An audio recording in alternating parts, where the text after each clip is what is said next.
एक बार भक्ति मार्ग में आने के बाद, भक्ति पथ पर आने के बाद में व्यक्ति को भले ही उसके जीवन में पीड़ाएं बढ़ सकती हैं, भले ही उसके जीवन में चैलेंजेस बहुत बढ़ सकते हैं, लेकिन भक्ति इतना बल दे देती है कि वो सबसे जूझने को तैयार हो जाता है।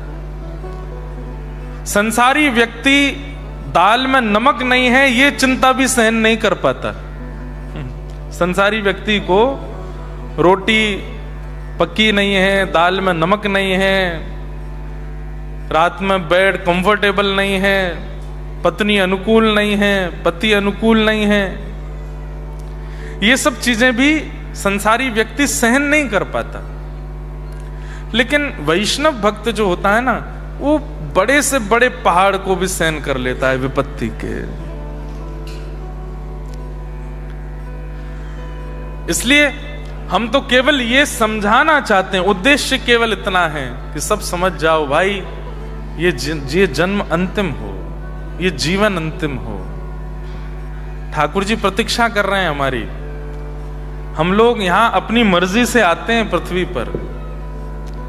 एक प्रसंग आता है श्रीमद् भागवत में कि दो पक्षी हैं, एक परमात्मा एक जीवात्मा, और जीवात्मा रूपी परमात्मा रूपी पक्षी दोनों वैकुंठ रूपी घोंसले से जब पृथ्वी की ओर देखते हैं तो जीवात्मा रूपी पक्षी परमात्मा रूपी पक्षी से कहता है कि ये कितना सुंदर है, इस पृथ्वी पर पहाड़ तो देखो, यहाँ की नदियां तो देखो, सरोवर कुंड तो देखो, यहाँ के मार्ग तो देखो, ये कितना सुंदर है। और फिर जब वो पृथ्वी देखते देखते, अरे यहाँ के लोगों को देखो, कोई किसी की माँ है, कोई किसी के पिता हैं, यहाँ पर बहन है, भाई हैं, परिवार है, ये कितना अच्छा है ना संसार। तब परमात्मा कहते हैं देखने में अच्छा लग रहा है नहीं। तब जीवात्मा कहता है मैं एक बार घूम के आ जाऊं, एक बार। ठाकुर जी कहते नहीं, तू मेरे पास ही रहे। तब जीवात्मा कहता एक बार जाऊंगा, बस आ जाऊंगा ना वापस। ठाकुर जी बोले तू नहीं आ पाएगा, ये इतना खतरनाक है संसार, इसमें घुस तो जाता है व्यक्ति, निकल नहीं पाता। निकलने के लिए मेरे नाम का ही आश्रय लेना पड़ता है। बोले मैं लूंगा ना, मैं तो आपसे बहुत प्रेम करता हूं, बस मैं देखूंगा, थोड़ी देर घूम करके फिर आपका नाम का आश्रय लेके आ जाऊंगा। ठाकुर जी बोले देख जिद मत कर, बोले एक बार जाने दो। तो ठाकुर जी कहते हैं जाओ, पर आ जाना। ठीक है। हम तब के निकले हैं वहां से, अभी तक नहीं गए।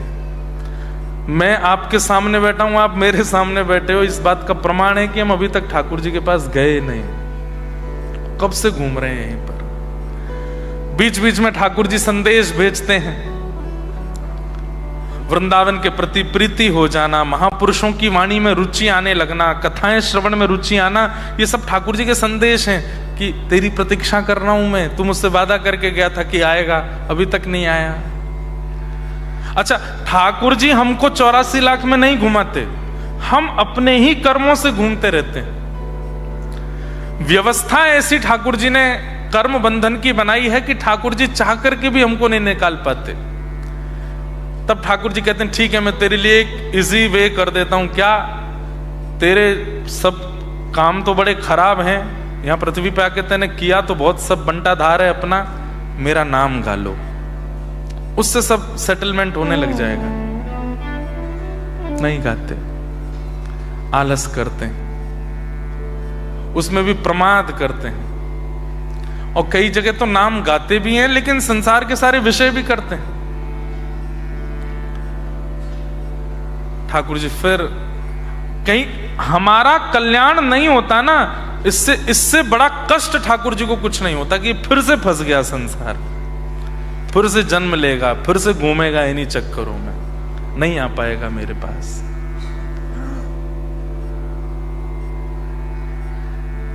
इसलिए खूब भजन करो, खूब ठाकुर जी का स्मरण करो, और बस निकल लीजिए यहां से, नहीं आना हमें यहां दोबारा। यह संसार सकल जग झूठा, झूठा कुल नाता। यह संसार मीराबाई कह रहे सकल जग झूठा झूठा कुल राता। आपकी रूह नहीं कांपती आजकल न्यूज देख के? कितने खतरनाक होते जा रहे हैं। इतने खतरनाक तो रावण, कंस और पहले के राक्षस भी नहीं थे, जितने खतरनाक आज का मानव हो गया। अभी सुनने में आया कि एक पत्नी ने अपने पति को मार के अपने बाथरूम में ही गाड़ दिया, ऊपर से उस पर सीमेंट डाल दिया, और 45 दिन तक वही बाथरूम यूज कर रही है, किसी घर को नहीं पता। 45 दिन बाद फिर पुलिस को कैसे तैसे पता चली, तो पूछा कहां है तुम्हारे पति? बोलते मार दिया। मार दिया? कहां मारा है? शव बताओ। तब बोली यही है घर में। घर में? घर के लोग सब चौंक गए, कहां घर में? बोले जिस बाथरूम में सब नहाने जाते हैं उसी में नीचे दफने हुए हैं, ऊपर से कहां सोच जा रही है लोगों के। मुझे कभी कभी अपने आप पर संशय होता है। हम इतनी कथा कर रहे हैं, कथाओं में हजारों की भीड़ आ रही है, लेकिन परिवर्तन के नाम पर कुछ नहीं हो रहा। इसलिए कभी कभी तो मन आने लगता है कि ये सब कथाएं अपने ऊपर ही लागू कर लो। क्या दुनिया में इतना घूम घूम के, नींदें काट के, परिवार छोड़ के दौड़ रहे हैं, फिर भी कुछ परिवर्तन तो हो नहीं रहा संसार में। 20 वर्ष के, 18 वर्ष के, 19 वर्ष के भारत के युवा ड्रग एडिक्टेड हैं, नशे में पड़े हैं, धुत, उल्टे सीधे काम करते हैं, फटे हुए कपड़े पहन के घूमते हैं। क्या कर रहे हैं? इसलिए कम से कम जो सुन रहे हैं, जो आ रहे हैं कथा में, भले ही जबरदस्ती आ गए हैं, कोई खींच के लिए आया है, समझ जाइए इसके लिए नहीं मिला था संसार हमको। ये सब करने के लिए नहीं मिला है। हम लोग देखने आए थे इसको, पर यहां आकर के जितना रायता फैलाया उसको समेट नहीं पाए, फैलाते ही जा रहे हैं। उसको इस जन्म में समेट लीजिए, वो नाम से ही हो सकता है। नाम से समेट के सब व्यवस्थित करके निकल लीजिए यहां से। हम तो इसी उद्देश्य से, अपने लिए भी इसी उद्देश्य से ही कथा कर रहे हैं, बस निकलना है यहां से। यह संसार सकल जग झूठा झूठा कुल रानाता। ये संसार सकल जग झूठा झूठा कुल रानाता। तो फिर साचा कौन? मीरा के प्रभु गिरधर नागर, मीरा के प्रभु गिरधर नागर, मीरा के प्रभु नटवर नागर, मीरा के प्रभु नटवर नागर, हरि चरणा चितराची गिरधर जन्म मरण रासाथी। गिरधर जन्म मरण रासाथी। हो याए नाय बिसरू में दिन राती। हो याए बिसरू में दिन राती। गिरधर जन्म मरण रासाथी। गिरधर जन्म मरण रासाथी। वही एक है हमारे, और कोई नहीं। मैं एक उदाहरण दिया करता हूं कि आप 1 लाख 2 लाख डॉलर के घर में रहो और 5 मिलियन के घर में रहो, दोनों में अंतर क्या होगा? जब 5 मिलियन के घर में रहोगे ना, तो हर दिन आपके फोन पर आपके दूर के बिछड़े हुए रिश्तेदारों को भी फोन आएंगे। वो भी आपसे मित्रता करना चाहेंगे जो कभी आपको देखते तक नहीं थे। लेकिन भगवान ना करे कभी जीवन में ऐसा उतार आया कि पहुंच गए एक सामान्य से फ्लैट में या रहने लगे किराए के घर में, आप फोन करोगे तो सामने वाले उठाएंगे भी नहीं, लेकिन दोनों परिस्थिति में आपके सेवा के ठाकुर जी आपको नहीं छोड़ेंगे, वो संगी रहेंगे। आप चाहे करोड़ों के घर में रहो, चाहे सामान्य से कमरे में रहो, आपके ठाकुर जी नहीं छोड़ेंगे। आप चाहे महापापी बन जाओ, चाहे परम वैष्णव बन जाओ, आपके ठाकुर जी आपको नहीं छोड़ेंगे। तो वही तो जो हर परिस्थिति में आपके संग रहे, वही तो आपके हैं, वो केवल ठाकुर जी हैं। एक प्रसिद्ध कथा जगन्नाथपुरी की आती है कि एक भक्त था, उसकी माता जी पधार गई तो बहुत रोया जगन्नाथ जी के सामने जाके, इतना रोया कि महाप्रभु जी बेचारे करुणा में आके बोले, तू क्यों इतना रो रहा है? बोले, मेरे जीवन में बहुत कष्ट है। ठाकुर जी बोले, तो मैं क्या करूं, कष्टों को खत्म करूं? बोले, कष्ट तो मेरे प्रारब्ध के हैं, वो तो आएंगे, आप बस इतना कर दो, मेरे हृदय को शांति मिल जाएगी। जब भी कष्ट आए मुझे पता चल जाए कि आप मेरे आसपास हो, अब मुझे पता लग जाएगा आप वहां खड़े हो, आप मेरे संग बैठे हो, बस इतना कुछ ऐसी व्यवस्था कर दो कि मुझे ये पता चलता रहे कि आप मेरे पास हो। ठाकुर जी बोले, जब भी कष्ट आवे तो समुद्र के तट पर चल के देखना, तो दो पैर तेरे दिखेंगे, पीछे मुड़ के देखेगा तो तेरे पैरों के चिन्हों के बगल में दो पैर और दिखें, समझ जाना मैं तेरे पास हूं। तो वो बोला, हाँ बस ये कर दो, आप मेरे पास रहो, बस इसी से मुझको शांति मिलेगी।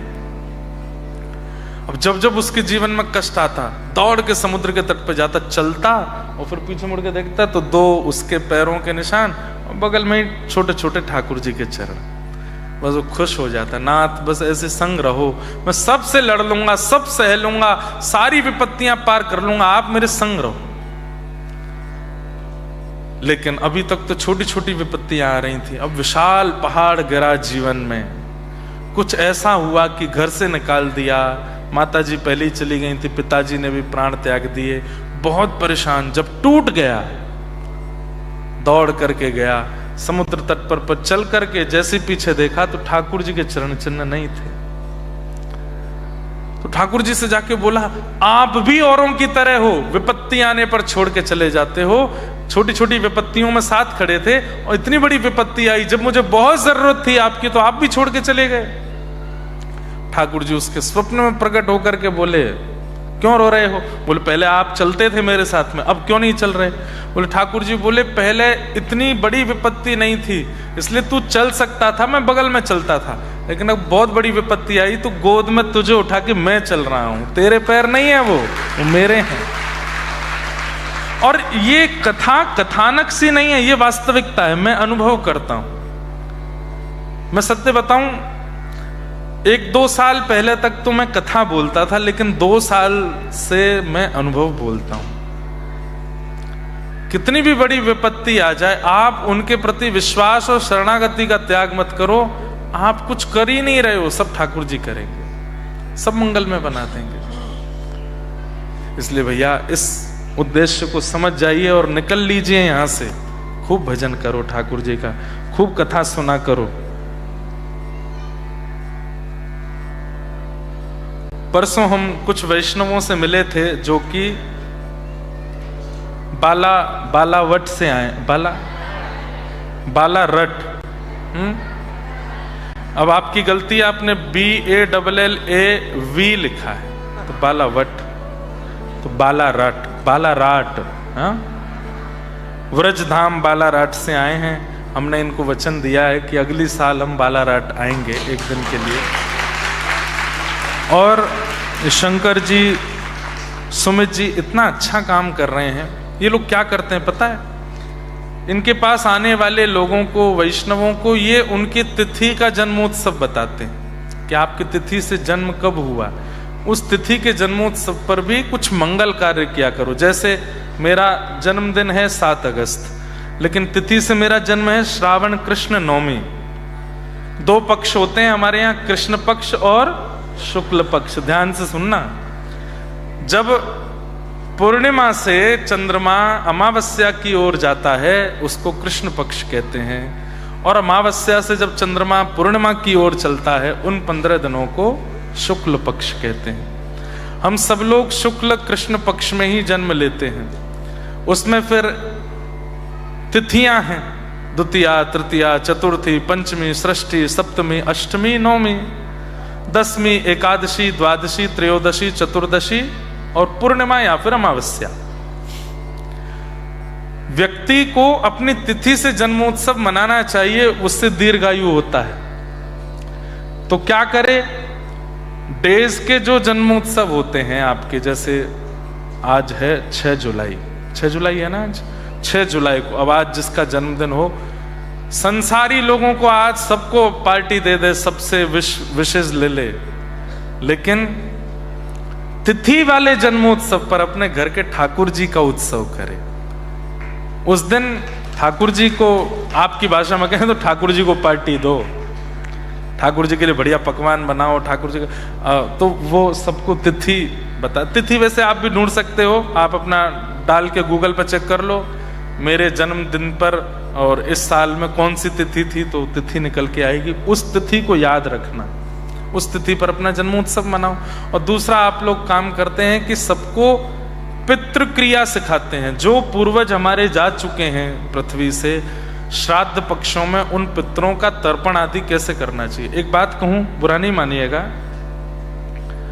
विदेशों में, केवल ऑस्ट्रेलिया नहीं, विदेशों में मैं जहां भी गया हूं, लोग जो डिप्रेशन, उनके मुख पर जो ये उदासी सी छाई रहती, सबके नहीं, कई लोगों के, बच्चे नहीं सुनते, बच्चों का दिमाग बिल्कुल 10-12 साल तक तो कंट्रोल में रहते हैं, पर 16 के बाद यहाँ के बच्चे कंट्रोल नहीं रहते। हम भी घरों में जाते हैं तो माता पिता प्रणाम करो, जब ओके,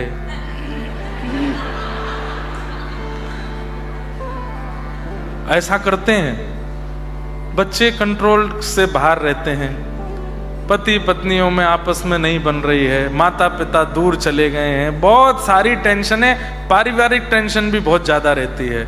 और इतना ज्यादा ये बच्चे, कई बार यहाँ पर जन्म होता है तो कई सारी बीमारियों से युक्त रहते हैं, और भी बहुत कुछ होता है। ये सब क्या है, ये सब पितृ दोष है।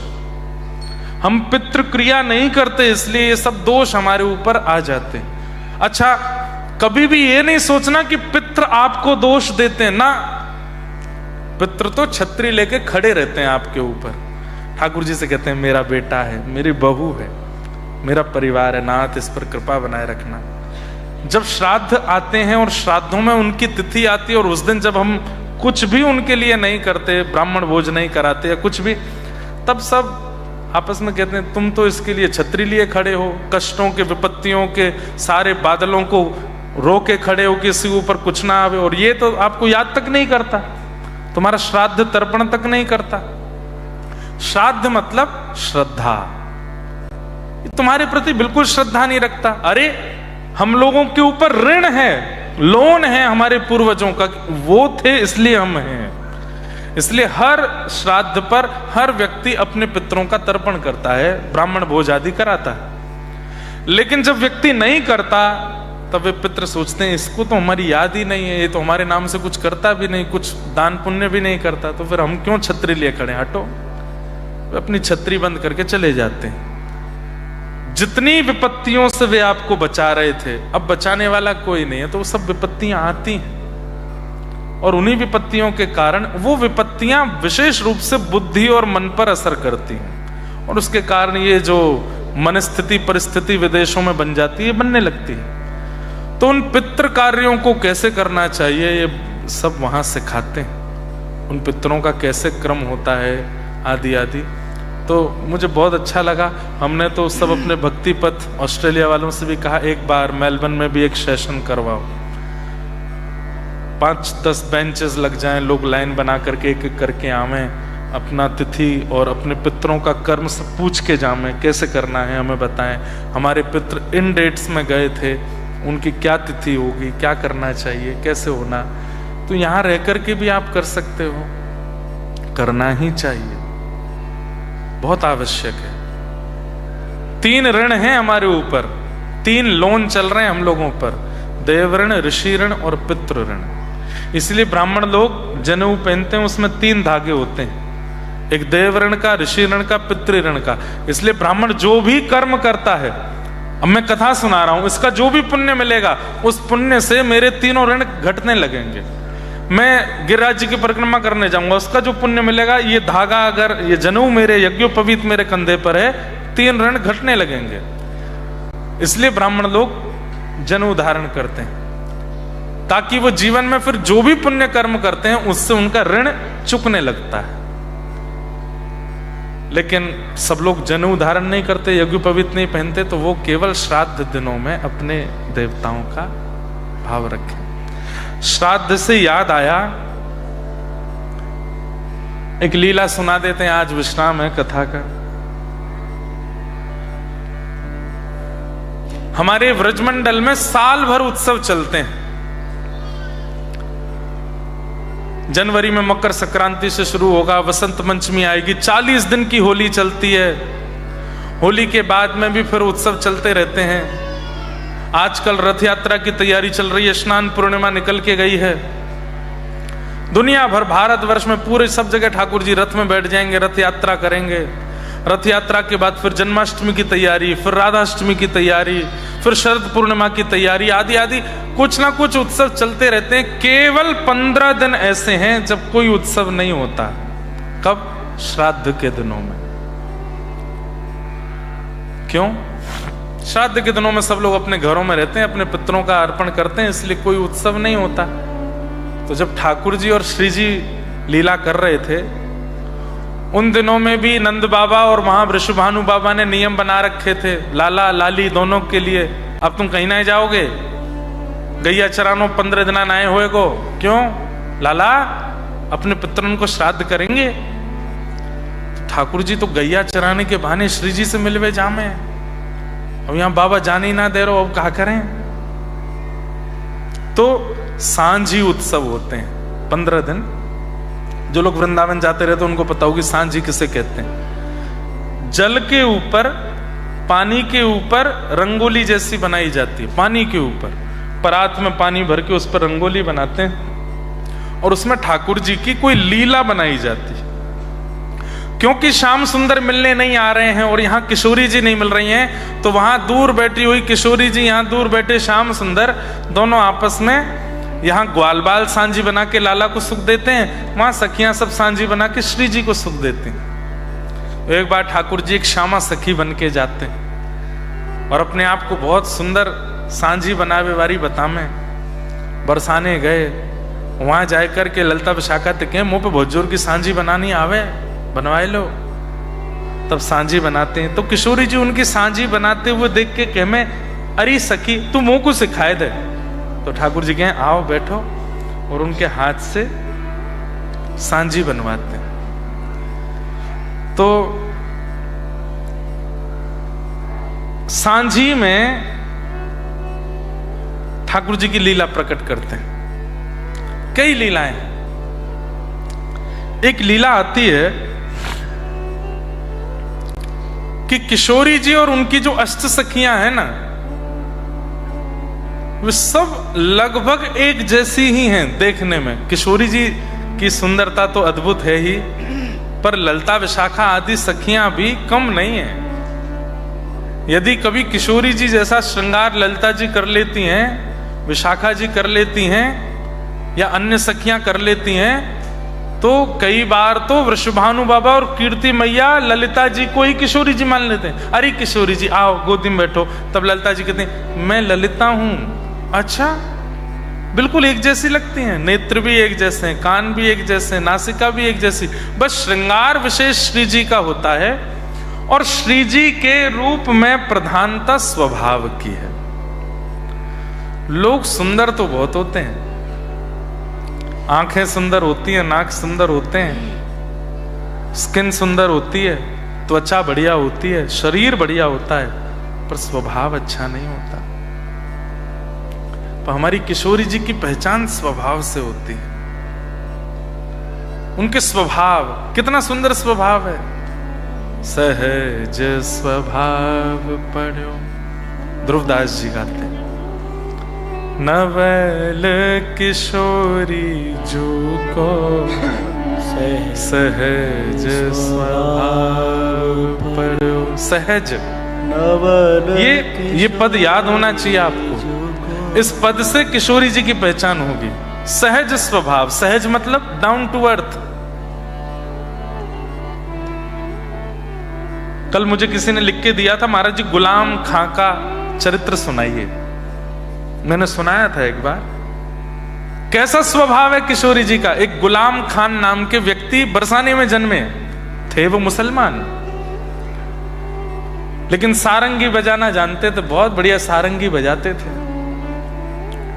तो रोज श्री जी के मंदिर में जाते और वहां के ब्रजवासी जो समाज गाते थे, वहीं गुलाब खां बैठते और सारंगी बजाते थे। उनके घर में एक पुत्री का जन्म हुआ।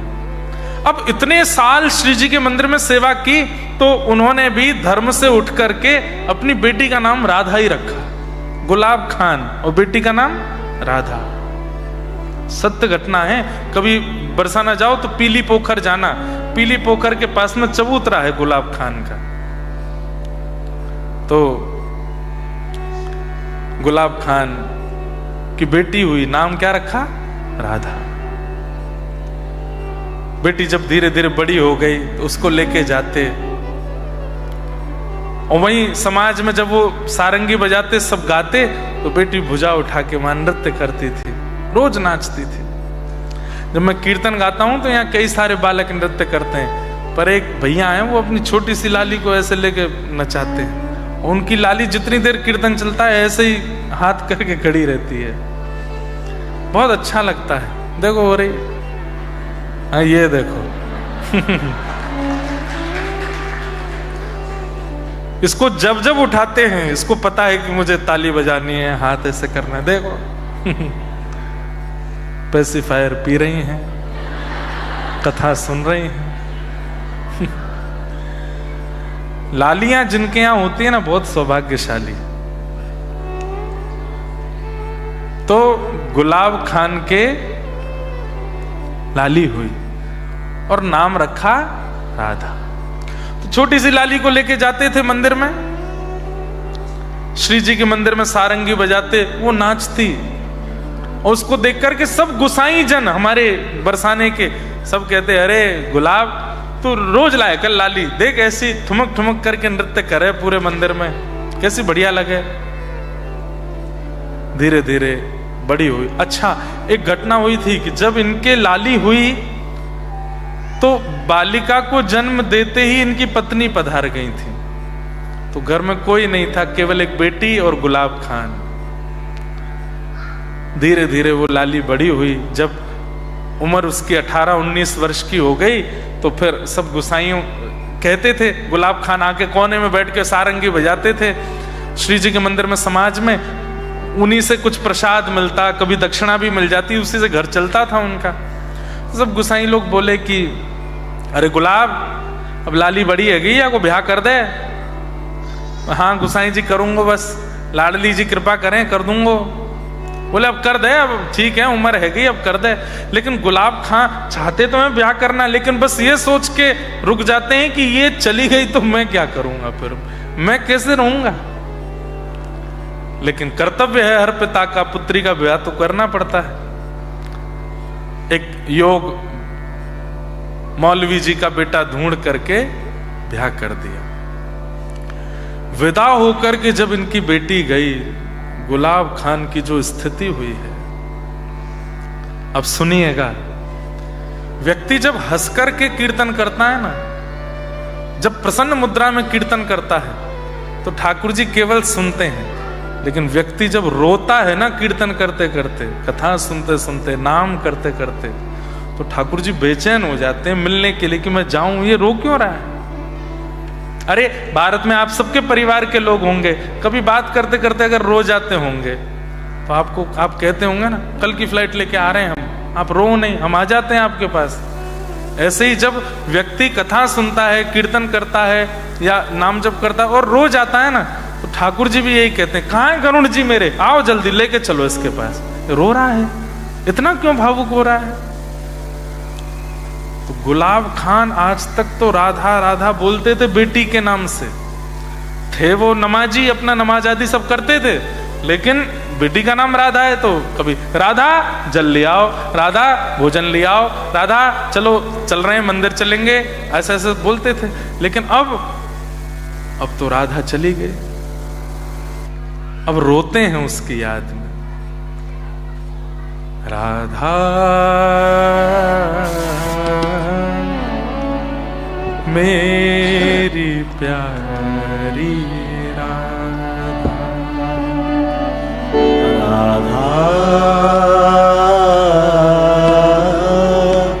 मेरी प्यारी राधा। और जब रो करके बुलाते हैं, कभी बैठे बैठे रोते हैं, कभी खड़े खड़े गिर जाते हैं अपनी पुत्री की याद में, और राधा राधा कहकर के जब करुण क्रंदन करते हैं, तब ऊपर बैठी हुई किशोरी जी व्याकुल हो जाती है और ललिता जी का हाथ कस के पकड़ लेती हैं। हे ललिता, ये कौन इतनी विरह में रो रहा है मेरा नाम गा के? ललिता जी कहती हैं, आपके निज मंदिर में नित्य सारंगी की सेवा करवे जो आवे गुलाब, वाकी बेटी को ब्याह है, वाको नाम राधा है, वो विदाई है गई, तो वाको याद करके रो रहा। किशोरी जी बोली, क्या ये विरह उसकी बेटी को पता चल रहा है? उसके पिता इतने विरह में रो रहे हैं, वाकी बेटी को पता चल रही है? बोले नहीं, उसको कैसे पता चलेगी? किशोरी जी बोली, मुंह तो सहन नहीं है रोए। ललिता, मैं जाऊं या के पास? नहीं श्यामा जी, आप क्यों जाएंगे? ना मुंह तो सहन नहीं है रो, मैं जा रही हूं। और गुलाब की बेटी का रूप धारण करके किशोरी जी आ गई, और आकर के जैसे ही द्वार पर खड़ी हुई, अपनी पुत्री को देख करके दौड़ करके गुलाब ने हृदय से लगा लिया। अरे वो तो साक्षात स्वामिनी जी आई हैं, किशोरी जी आई हैं। अरे राधा, तू मुझ को छोड़ के मत जावे, चल तू यहीं आ जा। मेरी मती मर गई, तेरो ब्याह कर दियो। मैंने यूं तो सोची ना कि मैं तेरे बगैर कैसे रहूंगो। वैसे लाली, तू भी मेरे बगैर तो रह ना पा रही ना? हाँ पिताजी, मैं भी नहीं रह पा रही। अब तू एक काम कर, यहीं रह जा, तू मेरे पास ही रह जा। मैं तेरे ससुराल में जाके कह दूंगा कि मोह ना करनो ब्याह, मेरी लाली तो मेरे पास रहेगी। तब किशोरी जी समझा रही हैं, पिताजी ऐसे अच्छोनाएं लगे, पूरे समाज में बात फैल जाएगी, कितनी गलत भावना है जाएगी। वैसे ही सब आपकी प्रजाति जाति के लोग आपसे नाराज रहे क्योंकि आप मंदिर में जाके सेवा करें। अब ये काम भी करोगे तो सब और नाराज रुष्ट रह जाएंगे, दुश्मनी बढ़ेगी। आप ऐसे मत करो लाली, मैं तो तेरे बगैर रह ना पाऊं, वाह को कहां निधान करूं, काऊ देना प्राण चले जाएंगे मेरे। तो श्री किशोरी जी बोली, पिताजी मैं आपको वचन देके जा रही हूं, जब थोड़ी थोड़ी याद आवे तब तो मैं एक सहेली हूं, लेकिन जब बहुत जोर की याद आवे ना तो भुजा उठा करके मेरा नाम बोलियो, राधा राधा राधा, मैं तुरंत आ जाऊंगी आपके पास। और ऐसा कहकर के किशोरी जी वहां से चली गई। अब गुलाब खान को जब थोड़ी बहुत याद आती तब तो सह लेते, लेकिन जब बहुत तीव्र याद आती, कभी अर्धरात्रि में आती, कभी दोपहर में आ जाती, तो बुलाते भुजा उठा करके, अरे लाली राधा, मुझको बहुत जोर से याद आ रही है, तू जल्दी आ जा। किशोरी जी मंदिर से दौड़ करके आती उनके पास, बुला रहे।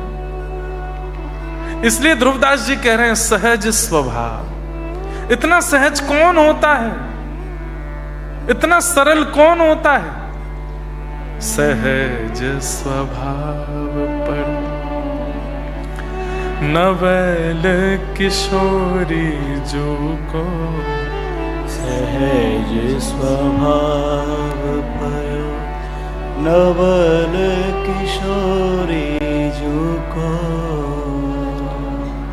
मृदुता दयालुता कृपालुता की राशि है, मृदुता दयालुता कृपालुता की राशि। एक दिन ललिता विशाखा जी बोली, हे श्यामा जी, ये रोज बुलावे आपको, आप रोज चली जा मैया के पास। किशोरी जी बोली, मुँह को तो सुख मिले जावे में, मुँह को कष्ट ना होवे। हे श्यामाजू हमको तो पीड़ा हुए, आप बीच में चली जामे और यहाँ रास की भूमिका रहवे, कभी निकुंज में बैठे हैं कभी कुंज में, श्री श्याम सुंदर आए हो मैं, और तभी ये गुलाब बुलावे आप दौड़ के चली जामे। अब यहाँ को निधान करो, ऐसे रोज रोज नहीं जाओगी। तब किशोरी जी बोली ठीक है। आज जब गुलाब ने बुलाया तो किशोरी जी गई और जाकर के बोली पिताजी बहुत दिन है गए, आपने सारंगी नाए बजाई न एक बजा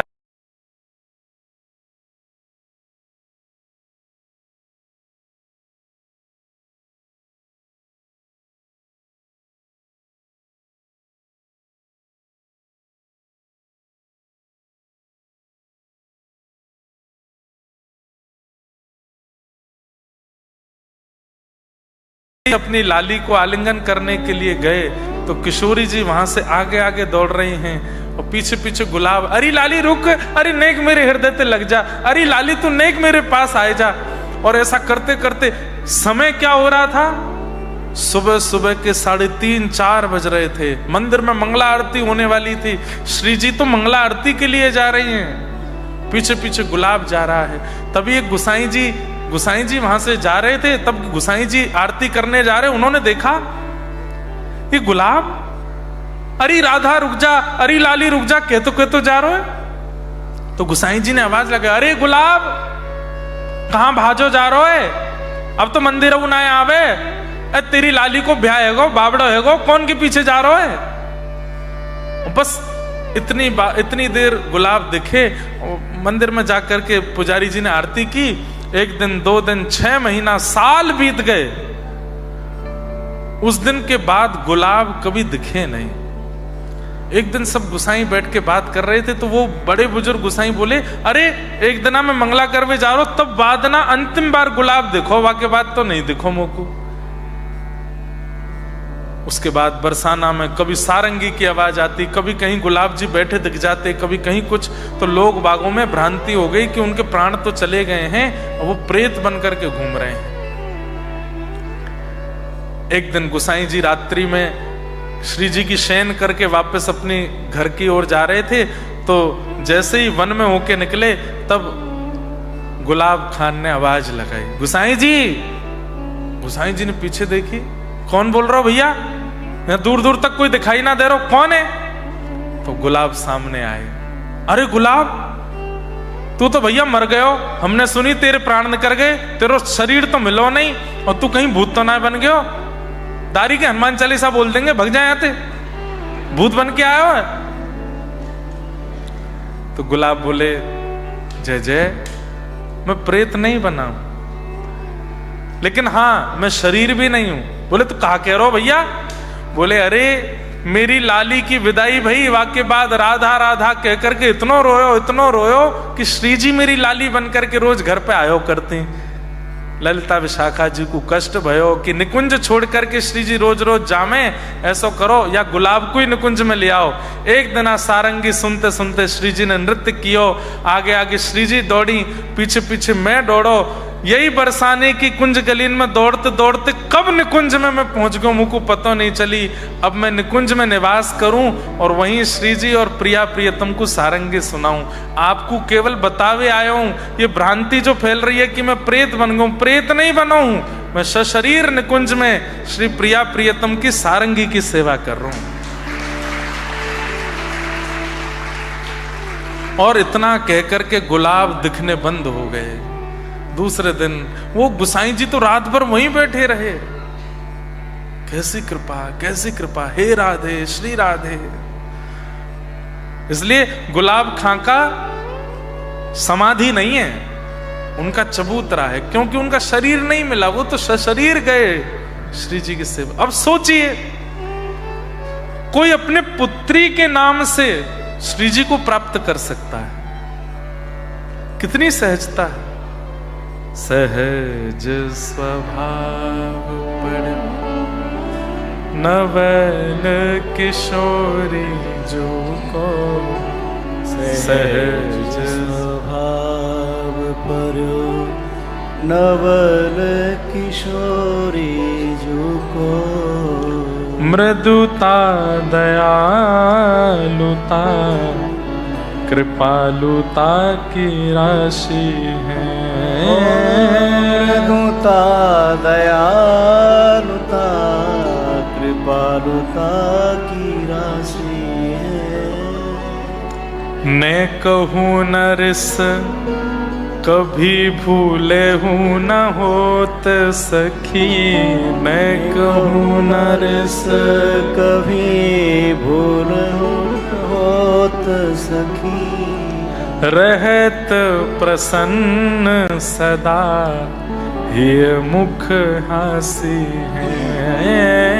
रहत प्रसन्न सदा ये मुख हासी। अरे ललिता विशाखा सखियां तो कहती हैं कि हमारी श्री जी जब निकुंज में जाए ना तो ऐसा स्वभाव है हमारी प्रिया जी को कि चरणन के आगे आवे वारी चेंटा चेंटी भी मानव को आते थे भाग जाएं कि हम कहीं दब नहीं जाएं, लेकिन जब श्री जी चले ना तो चेंटा चेंटी लाइन लगा के खड़े रह जाएं कि अरे श्री जी आ रही हैं, इनके चरण पड़ जाएंगे। क्यों? क्योंकि इतने कोमल चरण है कि चरण धर भी देंगे तो ना मरेंगे हम। ऐसी हैं हमारी प्रिया जी।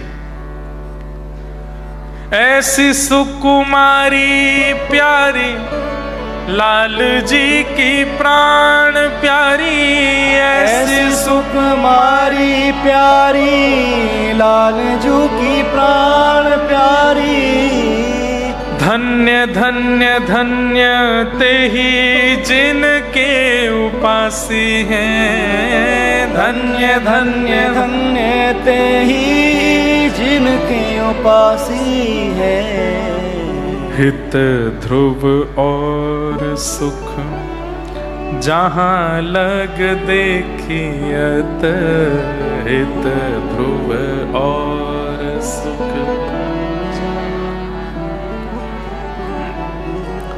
सुनियत सदा हाँ सुनियत जहाँ लगे, सब सुख पासी है। सुनियत जहाँ लगे सब सुख। तो मैं नेत्र बंद करके कथा करूं, आप माइंड मत करना। जब ब्रज लीला होती है तो ऐसे ही कहने में सुख आता है। हमारी प्रिया जी की पहचान क्या है? कभी मान लो आपके नाम जप के प्रभाव से, आपकी निष्ठा के प्रभाव से, आपके विरह के प्रभाव से श्री जी के मन में आ गई कि आज से मिलना है, और तभी विशाखा जी बोली नहीं आप बैठो मैं मिलवे जरूर आए। कहा पता हो कि आप आई हो कि मैं? और कहीं विशाखा जी आ गई, कहीं ललिता जी आ गई। वैसे तो बड़ी बात यह भी है कि सखियां आ जाएं, लेकिन पहचानोगे कैसे कि श्री जी आई? तो वो तो स्वभाव से ही पता चलेगी, उनके स्वभाव से ही जान सको। एक बार सब सखियों ने एक योजना बनाई और आज एक जैसी पोशाक, एक जैसो श्रृंगार, एक जैसी माला, एक जैसे काजल, एक जैसी लालिमा, एक जैसे कुंडल, एक जैसे कंठहार, एक जैसी चूड़ी, एक जैसी पायल, सब सखीन को और किशोरी जी को एक जैसा श्रृंगार। अरे महाराज जैसे श्रृंगार कियो तो ललिता, विशाखा, चंपकलता, चारुशिला सब आपस में एक दूसरे को देख करके कह रही हैं अरे श्यामाजू। बोले मैं श्यामाजू नहीं हूं, मैं तो इंदु लेखा हूं। अरे श्यामाजू, अरे मैं श्यामाजू नहीं हूं, मैं तो ललिता हूं। अरे श्यामाजू, अरे मैं विशाखा हूं। तब दूर खड़ी श्यामा जी मैं यहां बैठी हूं। आपस में सखी भी नहीं पहचान पा रही हैं कि किशोरी जी कहाँ हैं। तब ललिता विशाखा बोली अब आवे को आनंद, आज श्याम सुंदर को आन दो। हे श्यामाजू आप बड़ी कहती रहें मेरे लाल जी तो मुझसे बहुत प्रेम करें, मेरे लाल जी तो मुझसे ऐसा स्नेह करें, आज आन दो इनको। अगर हम 9 में से 8 तो सखी हैं, 9वीं किशोरी जी, 9 में से इनने पहचान लियो कि किशोरी जी कौन है तो हम सदा के लिए नतमस्तक रहेंगी। जब जब श्याम सुंदर आएंगे तब तब सिर झुका के उनको स्वागत किया करेंगे। किशोरी जी बोली मेरे श्याम सुंदर तो पहचान जाएंगे।